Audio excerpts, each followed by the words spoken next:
Puji nama Tuhan. Selamat malam jemaat Mesbah Doa dimanapun kita berada. Shalom.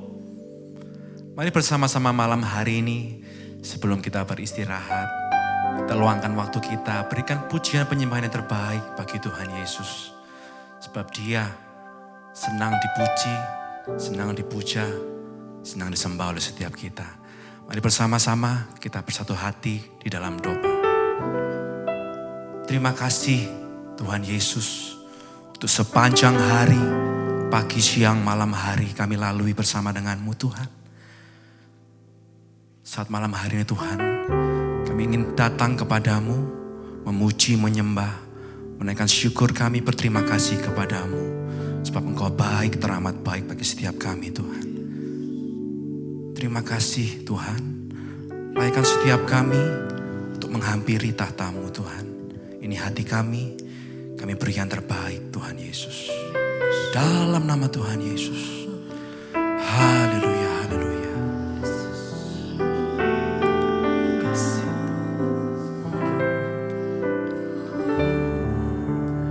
Tuhan Yesus, kami datang menyembah, kami datang bersyukur Tuhan buat penyertaan-Mu.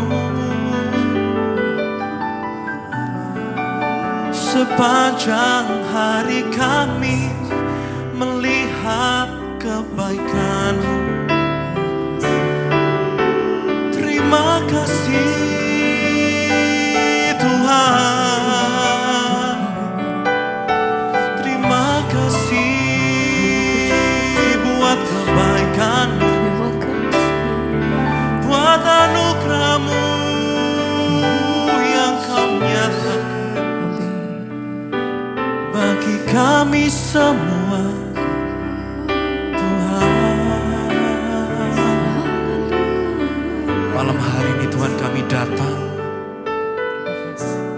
membawa segala kerinduan kami di hadapan-Mu. Mungkin saat-saat ini Tuhan kami dihadapkan dengan masalah yang besar sekalipun. Tapi kami percaya Tuhan, Tuhan kami terlebih besar dari apapun itu.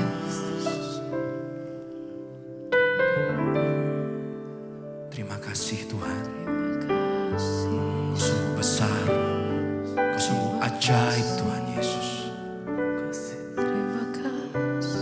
Mari sama-sama kita katakan, Yesus lebih besar, Yesus terlebih besar di dalamku, di dalamku. Amin. Yesus lebih besar, Yesus terlebih besar di dalamku selama-lamanya. Mari jemaat Tuhan sama-sama katakan, Yesus terlebih besar, Yesus terlebih besar, terlebih besar dari apapun masalah kami yang kami hadapi saat-saat ini Tuhan. Kau bersama kami, Kau di dalam kami Tuhan, di dalamku.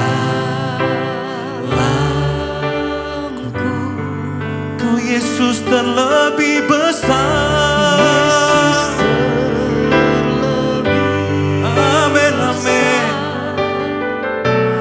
Yesus terlebih besar di dalamku selama-lamanya. Lebih sungguh lagi, jemaat Tuhan dimanapun kau berada, sama-sama katakan, Yesus terlebih besar. Yesus terlebih besar. Amin. Di dalamku, di dalam Yesus terlebih besar. Yesus terlebih besar. Yesus terlebih besar. Di dalamku selama-lamanya. Satu kali lagi kita nyatakan, Yesus terlebih besar. Yesus terlebih besar. Amin. Yesus terlebih besar. Di dalamku, di dalamku, Kau Tuhan terlebih besar. Sungguh hati kami percaya akan kebesaran-Mu Tuhan Yesus.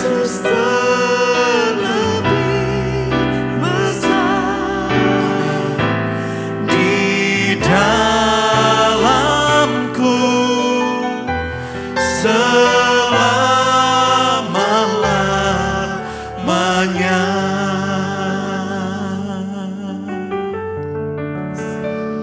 Malam hari ini mari menyembah, Kau terlebih besar. Mari agungkan namanya, mari besarkan Tuhan.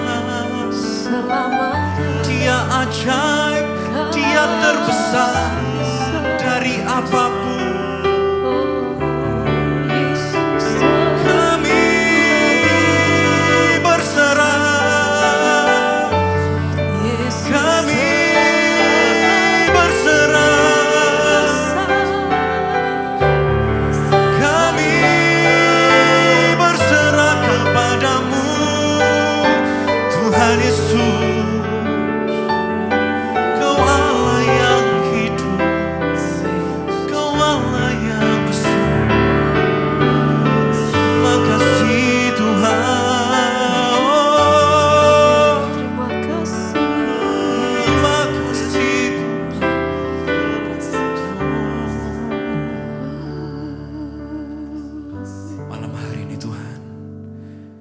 Letakkan setiap ketakutan kami.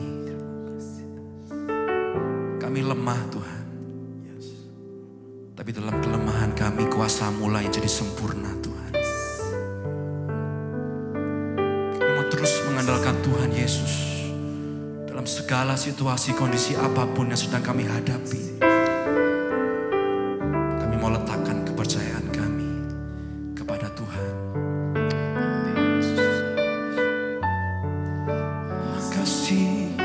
Tuhan,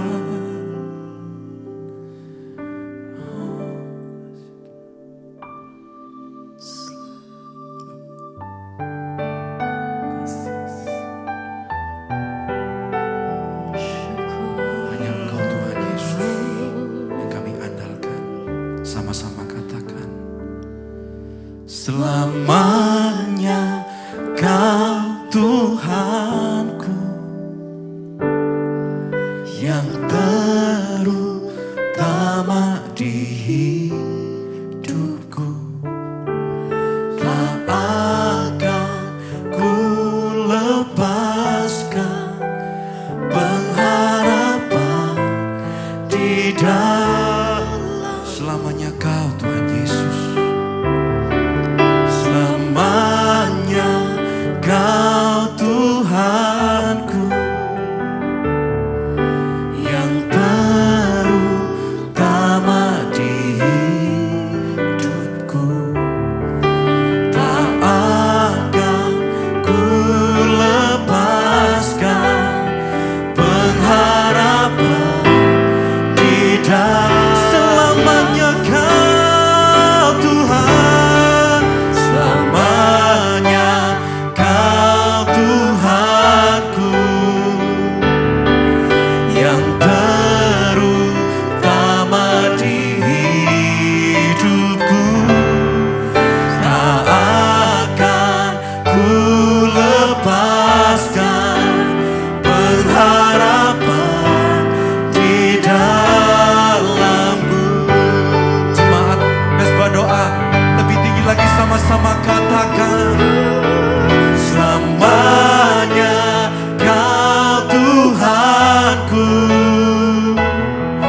yang terutama di hidupku. Tak akan ku lepaskan pengharapan di dalam. Satu kali lagi nyatakan, selamanya Kau Tuhanku. Hanya Engkau yang terutama di dalam kehidupan kami, Tuhan. Amin. Tak akan ku lepaskan pengharapan di dalam-Mu.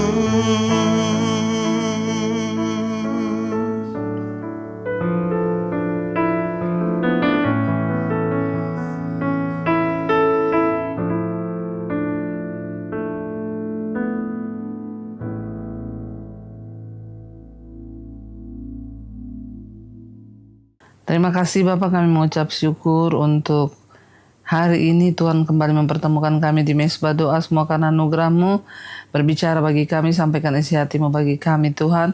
Urapi hamba-Mu yang tidak ada apa-apanya. Biarlah di hari-hari terakhir ini iman kami semakin teguh di dalam Engkau. Karena kami percaya hanya dalam Tuhan ada penghiburan, jawaban, dan kekuatan. Di dalam nama Tuhan Yesus kami buka hati. Haleluya. Amin, amin, amin.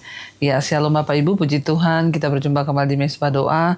Dan semua karena anugerah Tuhan, saya percaya ya setiap orang yang berharap pada Tuhan tidak akan pernah ditinggalkan. Saya akan bacakan kesaksian yang sudah masuk terlebih dahulu. Shalom Ibu Pendeta Debbie Basir, selamat malam. Nama saya Teresia. Saya mau bersaksi tentang kebaikan Tuhan. Berawal kisahnya dari uang suami saya dipakai oleh temannya tanpa izin suami.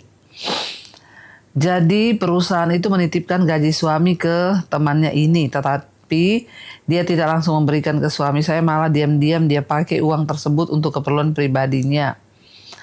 Ditambah lagi suami dalam kondisi saat itu akhirnya tidak bekerja karena suami tidak punya penghasilan.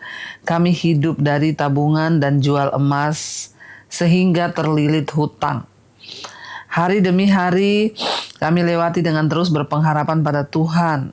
Mohon untuk Tuhan buka jalan untuk suami saya supaya dapat pekerjaan. Saya terus mendoakan orang yang memakai uang suami saya. Saya doakan agar dia sadar dan bertobat serta mengembalikan uang yang dia pakai. Saya ingat di salah satu khotbah ibu mengatakan, jangan bertanya kepada Tuhan, kenapa Engkau belum kabulkan doa saya? Melainkan marilah kita bertanya kepada diri kita sendiri, apakah yang sudah saya lakukan untuk melakukan kehendak Tuhan. Dan pesan firman Tuhan ibu itu sangat meresap dalam hati saya. Ternyata doa saya selama ini saya masih berharap kepada manusia. Karena saya terus berharap agar dia mengembalikan uang suami saya. Akhirnya lewat khotbah ibu itu saya sadar dan saya akhirnya bertobat. Dan saya mulai merubah doa saya. Yaitu dengan saya belajar untuk mulai berdoa dan melepaskan pengampunan. Ya, dan meminta agar Tuhan menjamah dia dan dia kembali bertobat hidup dalam jalan Tuhan. Ya, saya berdoa agar Tuhan yang beracara. Saya percaya bahwa saya berharap hanya kepada Tuhan dan pengharapan dalam Tuhan itu tidak mengecewakan. Dan puji Tuhan Bu, ya firman Tuhan itu ya dan amin. Benar saja setelah suami saya menanti pekerjaan hampir 1 tahun.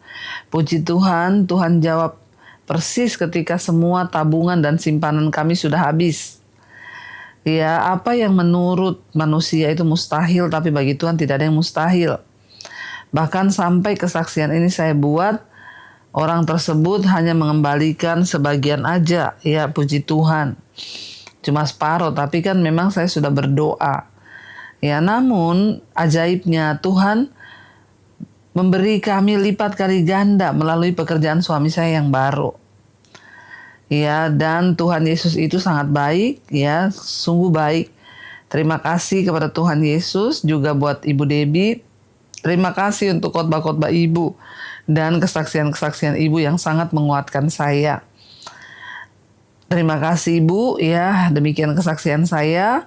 Tuhan memberkati Ibu sekeluarga serta pelayanan Ibu bersama seluruh tim Mesbah Doa, Mesbah Syukur. Amin, amin, amin. Iya. Puji Tuhan Bapak Ibu, malam ini kita mendengarkan kesaksian yang luar biasa ya. Kenapa luar biasa? Ya, seringkali kita itu tidak melihat jawaban doa karena kita berdoa menurut anggapan kita sendiri, menurut kemauan kita sendiri. Dan malam ini kita mendengar satu kesaksian bahwa ya itu saudara ya, uangnya dibawa lari teman kerjanya, lalu berdoa, Tuhan ya suruh dia kembalikan uang saya, suruh dia kembalikan uang saya. Tapi satu saat ibu mendapatkan khotbah ya di channel saya, di mana saya mengatakan ya kita harus mengubah doa-doa kita. Jangan menuntut kepada Tuhan, kenapa Tuhan, kenapa dia nggak kembaliin uang saya, kenapa Tuhan nggak jawab doa saya. Tapi justru kita harus bertanya, Tuhan apakah saya sudah melakukan kehendak Tuhan, bahkan lewat doa-doa. Dan akhirnya ya kita mendengar ya bahwa ya Tuhan bekerja, ya Tuhan bekerja ya, dan di saat yang sudah terjepit, tidak ada uang sama sekali, lalu akhirnya Tuhan memberi pekerjaan yang baru. Ya, ketika ibu merubah doa, Tuhan saya tidak minta lagi dia mengembalikan uang saya, tapi saya berdoa Tuhan jamah orangnya supaya dia bertobat, dia kembali kepada jalan Tuhan. Tuhan mulai bekerja dengan cara yang mungkin kita tidak duga. Seringkali kita berpikir ya hanya saya ini ada mujizat kalau dia kembaliin uang saya. Ternyata Tuhan bikin cara yang lain. Ya, suami ibu dapat pekerjaan yang baru. Dan Tuhan mengembalikan lipat kali ganda melalui pekerjaan yang baru itu. Ya, saudara, ketika kita ini sungguh-sungguh untuk meminta kehendak Tuhan terjadi, untuk mencoba mengerti kehendak Tuhan, maka disitulah kita akan mulai ya menerima, ya kita akan mulai ya mengerti apa yang Tuhan mau, apa yang Tuhan ingin. Dan ketika kita mengerti apa yang Tuhan ingin di hidup kita, maka Tuhan mulai menjawab doa kita satu persatu. Karena itu, ya mulai hari ini mari kita belajar untuk mengerti kehendak Tuhan. Ya berdoa menurut kehendak Tuhan dan bukan kehendak kita sendiri. Seperti Yesus berkata, Bapa, ya jangan kehendakku tapi biar kehendakmu yang jadi. Terima kasih Ibu buat kesaksiannya. Tuhan Yesus memberkati. Ya puji Tuhan saudara, kalau khotbah-khotbah yang saya sampaikan itu memotivasi. Ya karena firman Tuhan memang adalah motivasi terbaik untuk kita turut taat pada kehendak Tuhan sehingga hidup kita boleh diubahkan dan mengalami mujizat Tuhan. Dan baik, malam ini saya akan bacakan ya firman Tuhan. Kita akan melanjutkan. Sekarang kita sudah di Pengkhotbah pasal yang ke-8. Ya, kemarin kita sudah baca ayat yang pertama karena ini perikopnya terpisah. Jadi kemarin kita berhenti di pasal yang pertama Pengkhotbah 8. Siapakah seperti orang berhikmat dan siapakah mengetahui keterangan setiap perkara? Hikmat manusia menjadikan wajahnya bercahaya dan berubahlah kekerasan wajahnya. Waktu kita memiliki hikmat ya, maka kita ini bisa ya wajah kita itu dikatakan bercahaya dan berubahlah kekerasan di wajahnya. Kita masuk sekarang ayat yang kedua, judul perikopnya baru, kepatuhan kepada raja. Pengkhotbah 8 ayat yang kedua, kepatuhan kepada raja. Patuhilah pemerintah raja demi sumpahmu kepada Allah. Ya, ayat ini berkata patuhilah pemerintah raja demi sumpahmu kepada Allah. Kenapa kita harus mematuhi pemerintah, saudara? Ya, karena kita menghormati Tuhan, jadi kita harus menghormati pemerintah. Ya, hari-hari ini kita melihat di bangsa kita ini sangat menyedihkan. Banyak orang mengutuk-ngutuki pemerintah. Mari saudara, kita belajar mendoakan pemerintah yang ada, supaya mereka bisa bekerja dengan roh takut akan Tuhan. Karena semua pemerintah itu ada plus minusnya. Dari manapun, dari partai manapun yang menang, menjadi presiden, tapi semua ada plus minusnya. Ya, jadi kita yang ada sekarang ini jangan kita kutuki tapi kita doakan. Karena firman Tuhan bilang apa? Patuhilah pemerintah raja. Kalau saya ganti sekarang, patuhilah pemerintah presiden. Demi apa? Demi sumpahmu kepada Allah. Ya, kita mematuhi pemerintah itu karena sumpah kita kepada Tuhan, karena ikrar kita kepada Tuhan. Tuhan mau supaya kita ini menghormati pemerintah, menghormati presiden. Ya, dan ayat 3 berkata, janganlah tergesa-gesa pergi dari hadapannya dirinya. Janganlah bertahan dalam perkara yang jahat, karena ia berbuat apa yang dikehendakinya. Ya, ayat yang keempat, karena titah raja itu berkuasa. Siapakah yang akan mengatakan kepadanya apakah yang baginda buat? Ya, seorang raja itu memang diberi otoritas untuk mengambil sebuah keputusan. Bagian kita mendoakan supaya presiden yang hari ini ada di atas Indonesia, Prabowo, diberi hikmat Tuhan. Doakan supaya pemerintahnya diberi roh takut akan Tuhan. Kita bersyukur ya, Indonesia sampai hari ini bangsa-bangsa lain banyak yang mengalami krisis. Kalau sampai detik ini kita Indonesia masih melihat kemurahan Tuhan, itu semua karena anugerah. Ya, bangsa kita tidak krisis. Kita melihat bagaimana pemerintah terus berupaya. Kita doakan saudara, karena dikatakan raja itu diberi kuasa oleh Tuhan. Dia punya otoritas. Ya, siapa dapat mengatakan kepadanya apakah yang engkau buat? Ya, memang ketika pemerintah itu dia menerima otoritas. Nah, bagian kita mendoakan supaya pemerintah yang ada ini mempergunakan otoritasnya sesuai dengan takut akan Tuhan. Ya, ayat 5, siapa yang mematuhi perintah tidak akan mengalami perkara yang mencelakakan, dan hati orang berhikmat mengetahui waktu pengadilan. Ayat 6, karena untuk segala sesuatu ada waktu pengadilan, dan kejahatan manusia menekan diri. Jadi saudara, untuk segala sesuatu, untuk segala kejahatan manusia itu ada waktunya untuk diadili. Ya, bagian kita berdoa.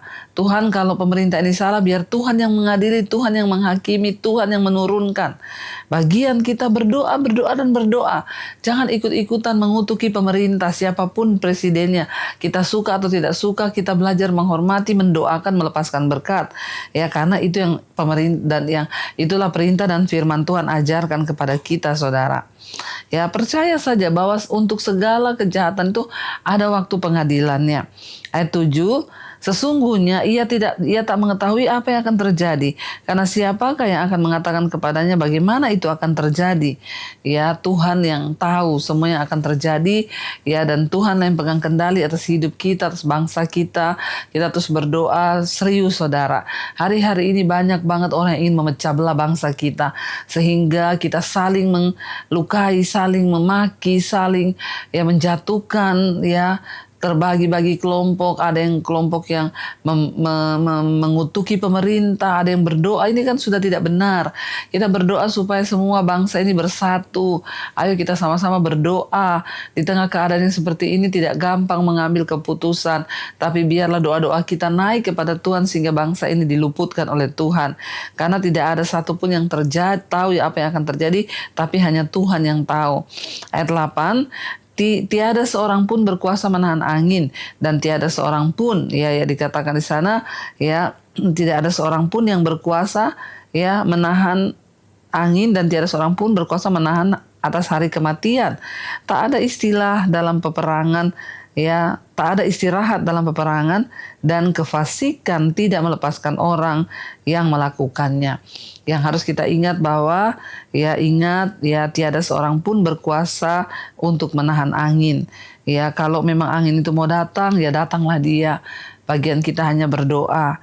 Tiada seorang pun juga berkuasa atas hari kematian, karena itu kedaulatan Tuhan. Bagian kita hanyalah berserah kepada Tuhan. Ya, dan tidak ada istirahat dalam peperangan, dan kefasikan tidak melepaskan orang yang melakukannya. Apabila orang melakukan kejahatan siapapun dia, ya walaupun dia juga raja, ya kefasikan itu tidak mungkin melepaskan dia. Artinya apa? Ada hukum tabur tuai.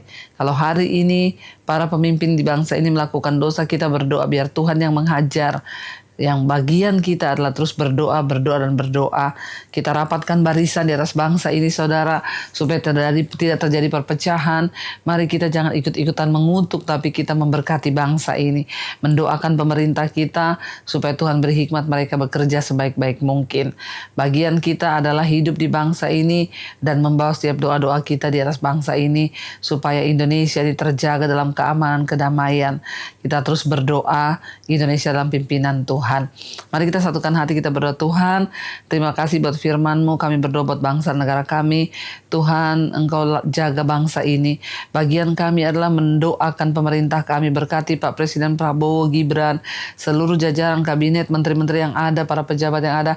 Beri roh takut akan Tuhan dalam hidup mereka, supaya mereka melakukan apa yang menjadi perkenanan Tuhan atas bangsa ini, keputusan yang diambil di tengah keadaan krisis yang begitu hebat di dunia ini, bukan hanya di bangsa kami, di seluruh dunia. Tuhan tetap menjaga Indonesia, itu adalah sebuah anugerah. Karena itu kami terus berdoa, Tuhan berkati presiden kami, berkati wakil presiden kami, berkati agar mereka boleh memiliki roh takut akan Tuhan dan mengambil keputusan yang terbaik bagi bangsa ini. Berkati Indonesia, tanahnya, udaranya, airnya, lautnya, seperti firman-Mu berkata, kami rakyat harus hidup menghormati pemerintah kami, presiden kami. Karena itu kami berdoa Indonesia utuh dalam tangan Tuhan. Kami berdoa jauhkan Indonesia dari kerusuhan, kekacauan, pertikaian. Kami ikat segala roh-roh kekerasan, roh pertikaian yang mulai terjadi di beberapa daerah hari-hari ini. Kerusuhan-kerusuhan. Kami patahkan, hancurkan kuasanya. Kami ikat roh-roh peperangan, roh-roh kerusuhan. Kami tolak, patahkan, hancurkan di atas bangsa ini. Di dalam nama Tuhan Yesus. Kami berdoa atmosfer surgawi turun bagi Indonesia dari Sabang sampai Merauke. Tuhan jagai bangsa ini, luputkan dari segala niat-niat jahat orang, baik yang ada di Indonesia sendiri atau dari bangsa-bangsa lain. Kami tolak segala niat-niat jahat orang di atas bangsa Indonesia. Kami mau merapatkan barisan berdoa bagi Indonesia. Lawatan Tuhan tercurah atas Indonesia. Hujan pertobatan terjadi atas Indonesia. Berkati tanah, udara, air, pertanian, peternakan, persawahan, perkebunan. Tuhan berkati bangsa ini supaya Tuhan jagai tidak ada krisis di atas bangsa kami, tetapi yang adalah anugerah Tuhan. Kami percaya ada satu kuasa yang tidak bisa Tuhan dilawan oleh kuasa manapun, juga itu kuasa Tuhan. Berkati Indonesia. Kami juga berdoa Tuhan, Engkau melawat setiap anak-anak-Mu, jemaat Misbah Doa, mereka yang punya pergumulan dalam rumah tangga, keuangan, hutang piutang, sakit penyakit, kesembuhan terjadi, yang ingin punya anak, yang ada pergumulan dalam keluarga, rumah tangga, Tuhan jamah dan lawat, beri pemulihan demi pemulihan terjadi. Yang mencari pekerjaan Tuhan lawat, yang ingin lepas dari dosa-dosa Tuhan beri kemerdekaan. Kami tahu dan percaya tidak ada perkara yang mustahil bagi Tuhan. Kami berdoa juga buat bangsa-bangsa di 5 benua, Asia, Afrika, Amerika, Eropa, Australia, khusus negara-negara Timur Tengah yang ada dalam pertikaian hari ini. Tuhan lawat, beri keamanan, ketentraman, agar bangsa-bangsa boleh dilawat Tuhan dan diberi kesempatan untuk bertobat. Lawat Tuhan seluruh dunia, biarlah pertobatan terjadi, orang-orang berbalik meninggalkan dosa, kembali kepada Tuhan. Kami mengucap syukur, karena itu kami mengangkat tangan kami menerima berkat yang dari Tuhan. Karena itu Bapak Ibu terimalah kiranya berkat, rahmat, anugerah dari Allah Bapa, cinta kasih dari Tuhan Yesus Kristus, penyertaan Allah Roh Kudus turun atas hidup kita semua mulai hari ini bahkan sampai kali yang kedua. Tuhan Yesus datang kembali menjemput setiap kita dan nama kita tercatat dalam kitab kehidupan. Dalam nama Tuhan Yesus yang percaya diberkati Tuhan, katakan bersama, amin, amin, amin. Tuhan Yesus memberkati, shalom dan Immanuel. Yang pegang tanganku, Kau yang sentuh hatiku, selamanya ku cinta Kau, Yesus, selamanya ku menyembah Kau yang pegang